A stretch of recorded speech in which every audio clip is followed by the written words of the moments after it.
수요 기도회 가운데 우리 함께 하신 여러분 축복합니다. 우리 지난주에 이어서 증인에 대한 부분이에요. 올해 시간이 34번째 시간, 1년에 거의 3분의 2가 되는 시간, 예, 긴 시간인데 우리가 예수님을 만나면 알고 믿고 변화되고 증인된다라고 했습니다. 그리스도인의 목표가 뭐냐라고 물으면 우리가 예수 그리스도 안에서 구원받은 그리스도인이라면 우리의 삶의 목표는 증인되는 거예요. 증인되는 거예요. 그 과정들 속에 뭐가 있습니까? 변화가 있어요. 이 변화에는 우리 내적인 변화와 외적인 변화가 있어요. 예수 그리스도 안에서 우리 존재가 바뀌었잖아요. 존재가 바뀌어 있는 그 존재가 바뀜으로부터 오는 것과 그리고 동시에 육체의 질병부터 시작해서 우리 바깥으로 나오는 이 변화들이 있어요. 그리고 난 다음에 그 변화들을 통해서 뭐합니까? 야, 너 어떻게 그렇게 바뀌었니? 그게 우리가 변화되었다라는 게 뭐냐? 우리 안에서 예수 그리스도께서 일하시고 그리고 그것을 통해 영광이 나타나니까 안 믿는 사람들이 그 장면을 보고 뭐 하는 거예요? 예수 그리스도에 대해서 묻기 시작하는 거예요. 그게 증인의 시작이에요. 그게 전도의 시작이에요. 그러니까 전도할 때에 막 어렵게 생각하는데 왜 어렵게 생각합니까? 이거 어떻게 복음을 전해야 되나? 나는 아는데 전하려고 하니 어려워. 그런데 가장 쉬운 이 복음을 전하는 전도 방법은 뭐냐? 내가 만난 예수를 전하는 거예요. 1장에 뭐라고 말합니까? 야, 와서 보라. 안 되면 와서 보라라는 거예요. 내가 만난 예수를 말하는 거예요. 안 믿는 사람에게 가서 제가 예전에 예수님 알기 전에는 이러했는데 말씀을 듣고 복음을 듣고 예수님을 믿고 난 다음에 저의 삶이 이렇게 바뀌었습니다. 변화되었습니다. 그 자체 예수 그리스도 때문에 일어난 변화들을 증거하는 거, 그게 전도죠 뭐. 자, 이 증인에 대한 두 번째 부분인데 예수님께서 약속하신 것이 뭐냐? 다 이루어졌는데 이제 안 이루어진 게 뭐가 있습니까? 내가 속히 다시 오리라 라는 약속이에요. 그때와 그 길을 예비하는 자가 우리가 되기 위해서 증인으로 살아가는데 지난주에 그 좋은 모델이 하나 나왔어요. 누구였느냐? 바로 마리아였어요. 마리아가 예수님한테 뭐합니까? 옥합을 깨뜨려 드려요. 그리고 머리털로 그 발을 닦아드려요. 자, 그런데 그때 누가 등장하느냐? 가룟 유다가 뭐라고 말합니까? 야, 왜 그걸 허비하느냐? 300데나리온으로 팔 수 있는데 그 값진 것을 왜 허비하느냐? 그런데 예수님 뭐라 하는 거예요? 냅둬라. 그가 지금 나의 일을 위해서, 나의 때를 위해서, 나의 장래를 위해서 지금 뭐 하는 걸 예비하는 거예요. 자, 마리아도 예수님의 그 장래를 알고 그렇게 한 거냐? 아니에요. 예수님 앞에 자신이 너무나도 그 예수님께 감사하고 사랑하니 뭐 하는 거예요? 마치 모으고 모아서 그 모은 것들이 드렸을 뿐인데 그때가 어떻게 됐다? 예수님이 바로 이제 죽기 직전에, 그때 일주일 전에 그때라는 거예요. 그 예비하게 되는 것이 되었는데, 자, 반대로 누가 나옵니까? 가룟 유다.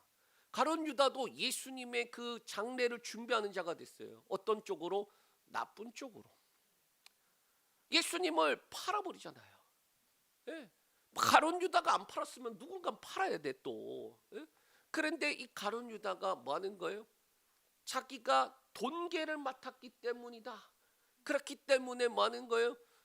가난한 자를 생각하는 것이 아니라 돈을 생각하는데, 그러다 보니까 그 사람이 자기가 뭐 한 줄도 모르고 예수님의 장례를 준비하는 줄도 모르고 그런 소리를 하더라.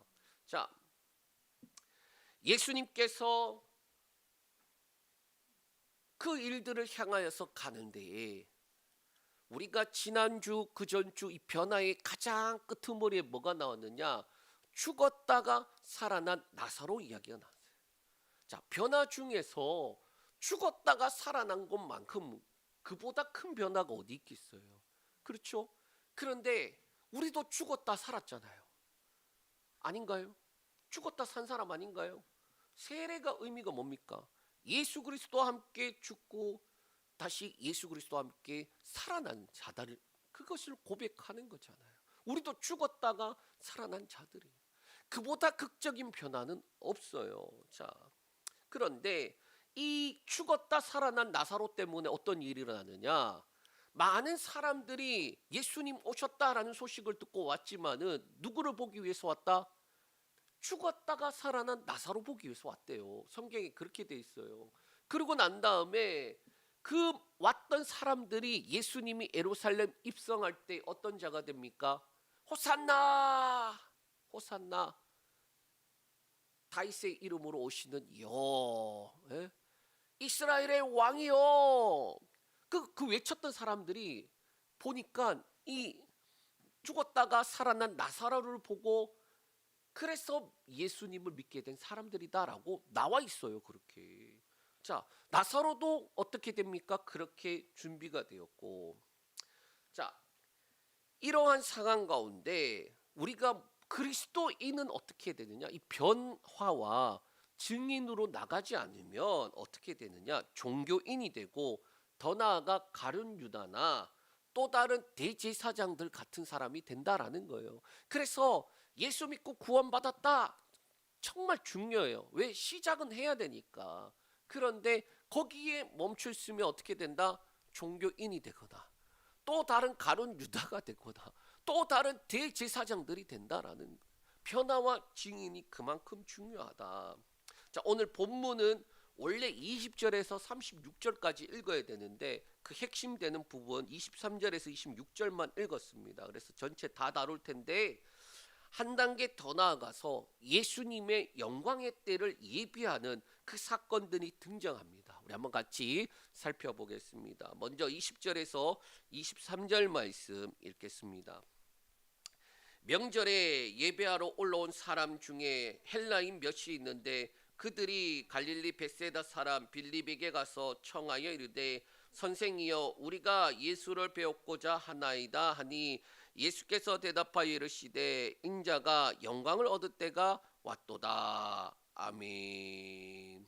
자, 유월절을 앞에 두고 예배하러 올라온 사람 중에 누가 있었다라는 거예요? 헬라인들이 있었다라는 거예요. 그럼 이 헬라인들이 그리스인들이거든요. 그럼 그들이 왜 올라왔느냐? 일단 예배하러 왔는데 이들이 이방인인데도 불구하고 그 소식을 듣고 온 거예요. 이들은 빌립에게 청합니다. 예수를 배웠고자 하나이다 라는 거예요. 빌립을 향하여 선생이요 라고 이야기를 해요. 선생이요. 예수를 배웠고자 합니다. 이 말은 뭔 말이냐? 이들이 예수님에 대해서 들었을까요? 들었을까요? 들었죠. 그 이야기예요. 자, 그런데 빌립이 안드레, 그리고 빌립과 안드레가 예수께 이 사실을 알리니까 우리가 이 과정 속에서 두 가지를 알아요. 첫 번째는 인자가 영광을 얻을 때가 왔다, 그렇게 말씀하시는 것과 헬라인의 방문이 연관이 있다라는 거예요. 때가 되긴 했어요. 시기적으로 유월절 앞에 두고 있으니까 이제 그 유월절이 예수님이 십자가에서 대속양 죽어야 되는 그 유월절 양으로 죽으시는데 그때가 왔는데 또 누가 왔습니까? 헬라인이 찾아왔다라는 것, 그것이 무관하지 않다. 23절에 인자가 영광을 얻을 때가 왔다라고 말해요. 그들이 찾아오기도 했지만은 유월절도 있고 그들이 찾아왔을 때에 이전까지는 뭐라고 말하느냐? 아직 때가 이르지 않았다라고 이야기하셨는데 여기서 뭐라고 말합니까? 인자가 영광을 얻을 때가 왔다라는 거예요. 때가 아직 차지 않았다, 또는 때가 아직 이르지 않았다, 그렇게 하셨는데 이제는 명확한 때가 왔다라는 거예요. 자, 그런데 그 시점에 누가 왔느냐? 헬라인들이 찾아왔다. 요한복음에는 예수님의 탄생에 대한 부분을 다루고 있지 않아요. 마태복음과 누가복음에는 자세하게 다루고 있습니다. 마태복음에 보면요, 예수님이 탄생하기 전에 이방인들이 예수님을 찾으러 와요. 그 사람들이 누굽니까? 동방박사. 우리 한번 같이 볼게요. 마태복음 2장 1절에서 3절 말씀 있습니다. 헤롯 왕 때에 예수께서 유대 베들레헴에서 나심에 동방으로부터 박사들이 예루살렘에 이르러 말하되 유대인의 왕으로 나시니가 어디 계시느냐 우리가 동방에서 그의 별을 보고 그에게 경배하러 왔노라 하니 헤롯 왕과 온 예루살렘이 듣고 소동한지라. 자, 예수님이 태어나셨을 때 그 탄생에 멀리서 이방인들이 찾아와요. 동방에서 박사들이 찾아왔다고 합니다. 그들의 목적이 뭡니까? 유대인의 왕으로 나신 이가 어디 있느냐? 우리가 동방에서 그의 별을 보고 그에게 경배하러 왔다. 예수님을 경배하러 왔다라는 거예요. 자, 그리고 9절에서 12절에 이렇게 말합니다. 마태복음 2장 동일하게 읽습니다. 박사들이 왕의 말을 듣고 갈새 동방에서 보던 그 별이 문득 앞서 인도하다가 악이 있는 곳 위에 머물러 서 있는지라 그들이 별을 보고 매우 크게 기뻐하고 기뻐하더라. 집에 들어가 아기와 그의 어머니 마리아가 함께 있는 것을 보고 엎드려 아기께 경배하고 보배합을 열어 황금과 유황과 몰약을 예물로 드리니라. 뒤에도 있어요. 그들은 꿈에 헤롯에게로 돌아가지 말라 지시하심을 받아 다른 길로 고국으로 돌아가니라. 아멘. 자, 그들이 얼마나 기뻐했는지 나오는 장면이에요. 그들은 이 땅에 오신 예수 그리스도를 보고 기뻐했어요. 경배하며 그들이 준비한 예물을 드렸어요. 자, 그런데 이와 비슷하게 예수님의 그 십자가에서 죽으시는 그 죽으심 때가 이르는 그때 직전에 또 누가 옵니까? 이방인들이 오는데 이번에는 헬라인들이 오더라라는 거예요. 예수님의 사역 절정에 때를 알리는 인물들이 누구냐? 바로 오늘 본문에 등장하는 헬라인이다. 때가 무르익어 가는 가운데 헬라인들이 예수님을 찾아왔습니다. 이사야 62장 1절에서 3절 말씀 읽습니다. 나는 시온의 의가 빛같이 예루살렘의 구원이 햇불같이 나타나도록 시온을 위하여 잠잠하지 아니하며 예루살렘을 위하여 쉬지 아니할 것인즉 이방 나라들이 내 공의를 뭇 왕이 다 내 영광을 볼 것이요 너는 여호와의 입으로 정하실 새 이름으로 일컬음이 될 것이며 너는 또 여호와의 손에 아름다운 간 내 하나님의 손에 왕관이 될 것이라. 아멘.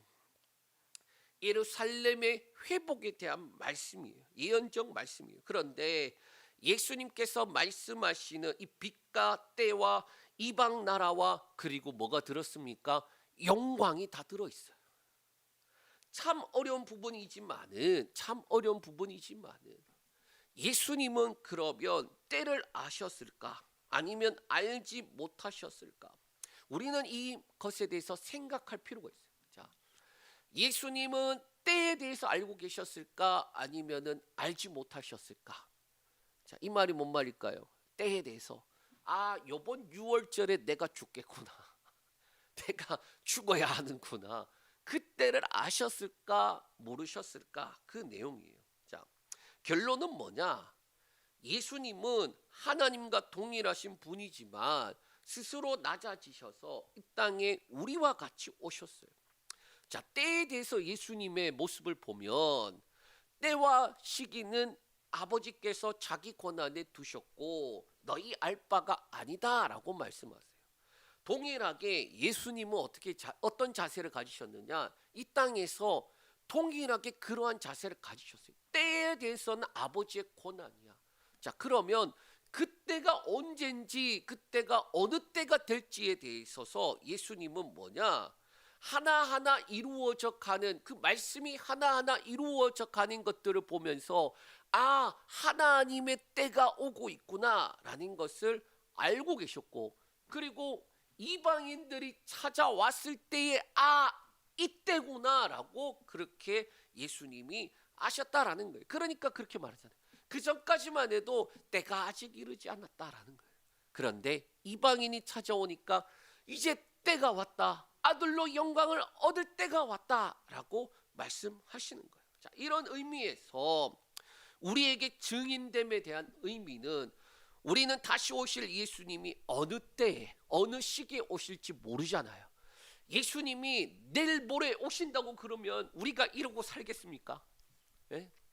교회에 와서 금식하고 기도할지도 몰라요. 네? 예수님이 내일 모레 오신다고 하면은, 하다못해 올 연말에 오신다고 하면은 우리가 이러고 살고 있겠어요? 신앙생활 대충 하고 살겠습니까? 예? 제가 저 수술한테 하는 말이에요. 예. 너 잠이 오니? 예. 잠이 오더라고요. 아직. 그만큼 내 안에 하나님 깨어서 기도해야 되는데, 예. 눈 뜨면은 하다가 다시 뜨면은 6시. 그게 제가 안 되겠습니다, 주님. 그러고 있는데 또 어떻게 합니까? 혼자는 힘들다고 또 권사님 붙여주셔갖고, 예? 얼마나 힘이 되는지, 예? 그런 것들이 참 감사한 것 같아요. 자, 우리가 때가 어느 때라는 거 안다면은 그렇게 못 살아요. 신앙생활 그렇게 할 수가 없어요. 예? 예수님이 언제 오실지 모르지만은 적어도 한참 뒤에 온다고 생각하니까 지금 뭐 하는 거예요? 이러고 사는 거야. 제가 재미있는 이야기를 하나 해드리면은, 옛날에 제가 경주 지진 있을 때 있었거든요. 경주에 있었어요. 경주에 2017년도에 경주하고 포항에 큰 지진이 있었잖아요. 그때 제가 경주에 있었어요. 그때 그 지진을 몸으로 맞아갖고 어마어마한 그 충격을 받았어요. 자, 그런데 그때 목사님이 뭐라고 하셨냐? 담임 목사님이 내일부터 새벽기도 많이 나오겠다 그러셨어요. 진짜 많이 나오시더라고. 자, 그런데 중요한 건 뭔지 아십니까? 아니요. 새벽 기도를 하는데 그 잔진동이 있어요. 지진이 여진이 몇백 번 있어요. 몇백 번. 그러니까 새벽 기도할 때도 흔들, 뭐 할 때도 흔들, 뭐 한참 흔들흔들 했어요. 몇 개월간. 그러니까 흔들 할 때마다 사람들이 뭐예요? 예? 예. 제가 볼 때는 다들 아멘 하는 것 같았어요. 제 느낌에. 예. 흔들 할 때마다 믿음이 더 생겨. 흔들 할 때마다 졸릴라 했던 마음이 싹 사라지는 거죠. 예? 자, 우리가 삶을 살아가면서 그러한 모습들 통하여서도 그렇게 정신 바짝 차리고 기도하게 되는데, 때가 이제 가고 있는 모습들을 안다라면 그러면 더 얼마나 하겠느냐라는 거예요. 우리는 예수 그리스도 그분이 언제든 오실 때든 간에 우린 뭐 하는 거예요? 주님 오시는 길을 예비하고 우리에게 맡겨주신 것 증인의 삶을 살아가야 한다라는 거예요. 세상은 점점 믿음대로 살아가기 쉽지 않습니다. 악해져 가는 것 같고, 사람들은 영원한 생명, 이 영생에 대해서 관심이 없어요. 하나님에 대해서 필요성을 못 느끼는 세상이에요. 전도를 해보면은 내가 그거 왜 들어야 돼? 하는 표정이에요. 옛날에는 삶이 힘들고 어떻게 해야 될지 모르니까 하나님을 찾은 사람들이 있었단 말이에요. 그런데 요즘은 내가 그거 왜 들어야 돼? 라는 표정으로 쳐다봐요. 하나님을 필요하지 않고 뭐가 필요합니까? 돈. 예? 그런 세상이에요. 그런 세상에 뭐합니까? 저와 여러분이 부름을 받아서 증인으로 살아가고 있다라는 거예요. 예수 그리스도 그분이 우리 가운데 놀라운 일들을 행하심이 뭐합니까? 나타나고 드러나면 그 가운데 분명히 그 영광을 보고 뭐 하는 거예요? 예수님을 알고자 하는 자들, 예수님을 믿고자 하는 자들이 나오는 거예요. 그러면 그 사람들만 있습니까? 아니요. 예수님조차도 뭐 하는 거예요? 예수님을 믿고자 하는 사람들도 있었지만 반대적으로 핍박하고 박해하고 죽이고자 하는 사람들도 있었어요. 예수님도 그랬어요. 저와 여러분들이라고 다를까요? 그렇지 않아요. 나가면 둘 중에 하나야. 예수 믿든지 아니면 핍박하고 박해하든지, 그냥 우리는 전하는 거다. 자, 두 번째, 때에 대해서 예수님이 이방인들이 왔을 때 뭐 하는 거예요? 이제 영광의 때가 왔구나. 두 번째, 예수님께서 말씀하신 가르침 한번 볼 텐데 24절에서 26절 말씀 보겠습니다. 내가 진실로 진실로 너희에게 이르노니 한 알의 밀이 땅에 떨어져 죽지 아니하면 한 알 그대로 있고 죽으면 많은 열매를 맺느니라. 자기의 생명을 사랑하는 자는 잃어버릴 것이요 이 세상에서 자기의 생명을 미워하는 자는 영생하도록 보존하리라.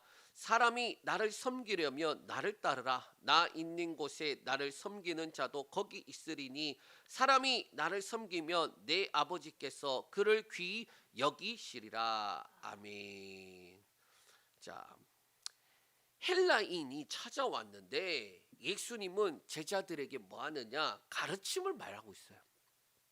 24절 25절 죽으면 다시 사는 이 역설적인 생명에 대해서, 26절 제자도에 대해서 말씀하고 있어요. 자, 헬라인들이 왔어요. 그러면 헬라인들에 대해서 말씀을 해야 되는데 그게 아니라 그들이 왔지만은 뭐 하는 거예요? 제자들한테 말씀하시는 거예요.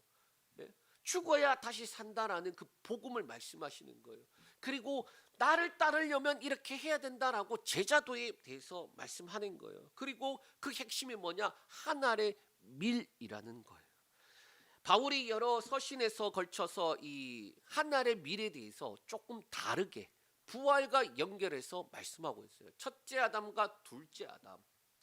자, 그 중에 하나 한번 살펴볼 텐데 고린도전서 15장 20절에서 22절 말씀 읽겠습니다. 그러나 이제 그리스도께서 죽은 자 가운데서 다시 살아 잠자는 자들의 첫 열매가 되셨도다. 사망이 사람으로 말미암았으니 죽은 자의 부활도 사람으로 말미암는도다. 아담 안에서 모든 사람이 죽은 것 같이 그리스도 안에서 모든 사람이 삶을 얻으리라. 아멘. 자, 예수님이 하늘의 밀에 대해서 말씀하시거든요. 그러고 난 다음에 그 하늘의 밀이 떨어져 뭡니까? 썩지 아니하면 그 하늘 그대로인데 썩으면 많은 열매를 맺는다는 거예요. 자, 그러면 그 하늘과 나오는 열매가 다른 건가요? 똑같은 거예요. 그래서 바울이 뭐라고 말하느냐?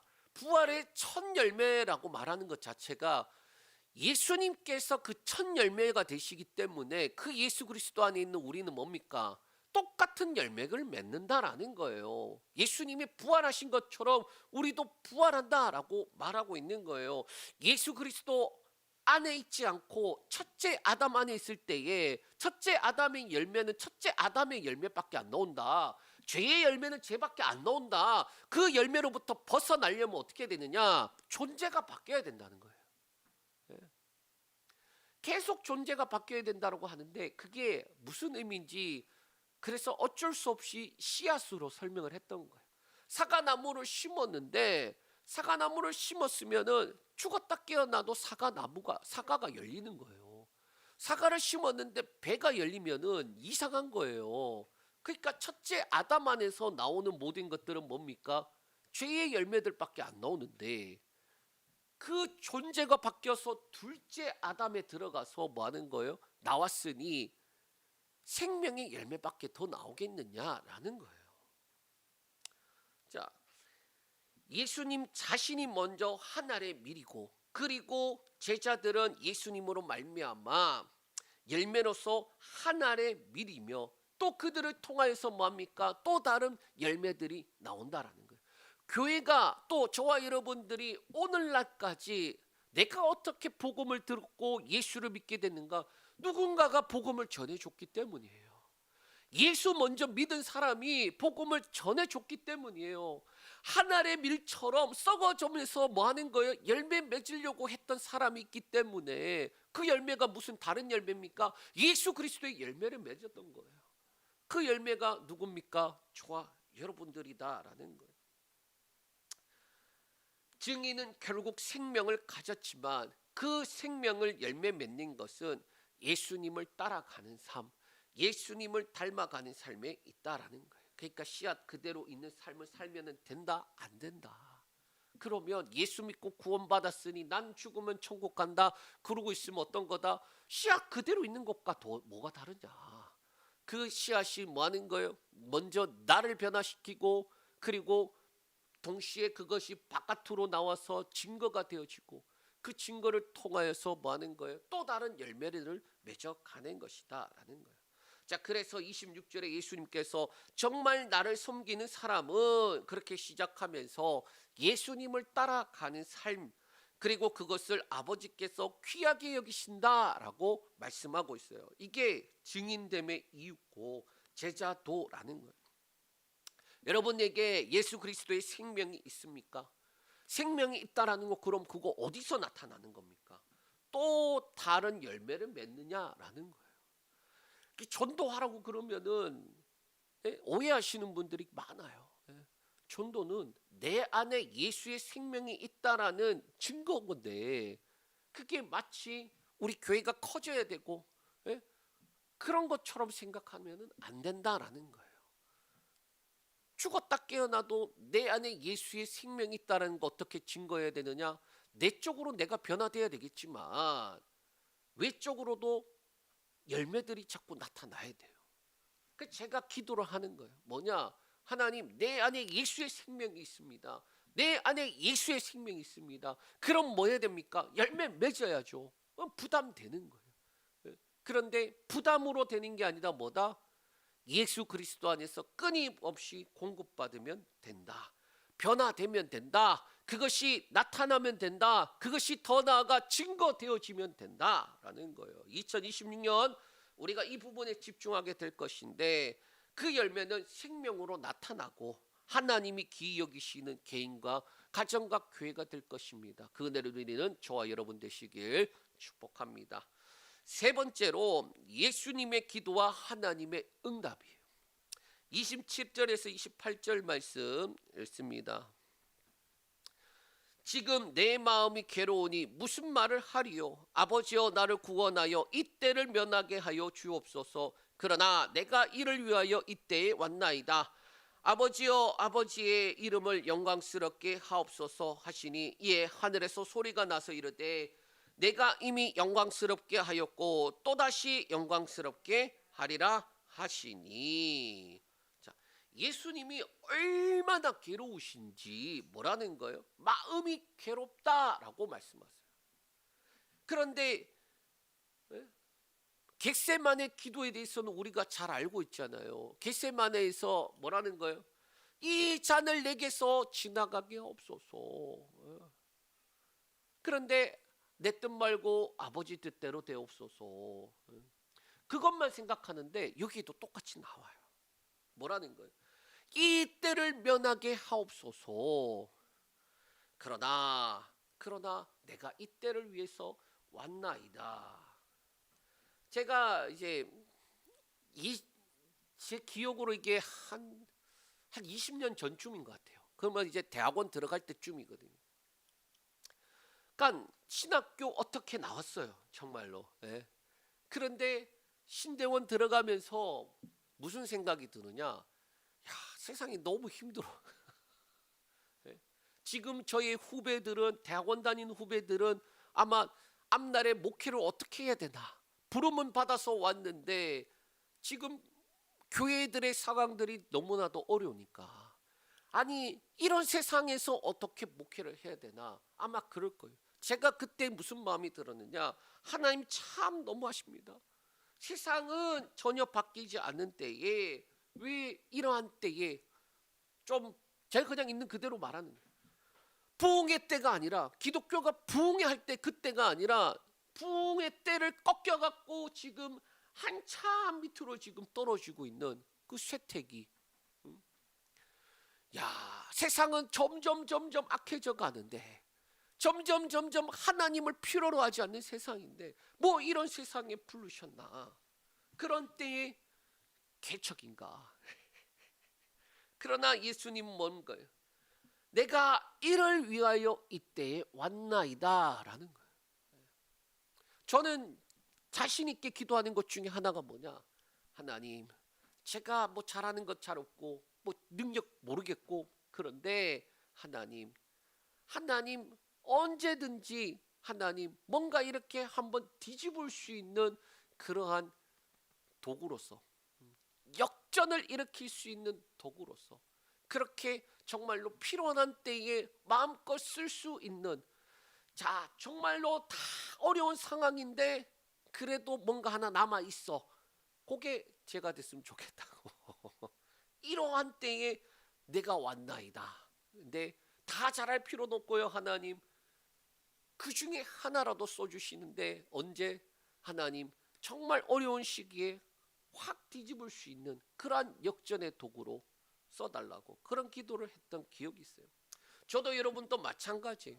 신앙생활하기 힘든 때, 변화와 증인으로 살아가는 건 더더욱 힘든 때예요. 그러나 주님이 뭘 하시는 거예요? 이 때를 위해서 내가 왔습니다. 이 때를 면하게 해주소서. 그게 아니라 이 때를 위해서 왔습니다. 저와 여러분들은 그렇게 기도를 해야 돼요.